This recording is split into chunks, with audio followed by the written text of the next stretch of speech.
ഇന്നലെ നവംബർ 13 ഞങ്ങളുടെ second wedding anniversary ആയിരുന്നു കേട്ടോ. ചുരുക്കി പറയുകയാണെങ്കിൽ നാട്ടുകാരും വീട്ടുകാരും ഇറങ്ങിയ നീതിയായിട്ട് എന്നെ സഹിക്കാൻ തുടങ്ങിയിട്ട് 2 വർഷമായി എന്ന് പറയാം. എന്താ ഒരു ദിവസത്തിനെ പറ്റി പറയാം, ഞങ്ങൾ ആറ്റ് നോക്കി കാത്ത് കുത്തിരുന്നൊരു ദിവസം. 2022 നവംബർ 13 ഒരു സൺഡേ ആയിരുന്നു.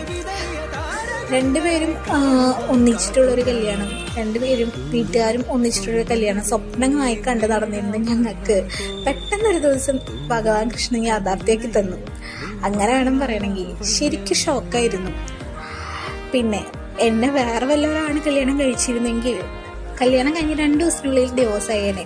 കാരണം എൻ്റെ വാശിയും ദേഷ്യവും കുറുമ്പും പിന്നെ എന്നെ അഡ്ജസ്റ്റ് ചെയ്യാൻ വേണ്ടിയാണ് മാത്രമേ പറ്റുള്ളൂ. പുള്ളി എനിക്ക് നല്ലൊരു പെർഫെക്റ്റ് പീസ് തന്നെയാണ്. തിരിച്ചും അങ്ങനെയൊക്കെ തന്നെയാണെന്ന് വേണമെങ്കിൽ പറയാം.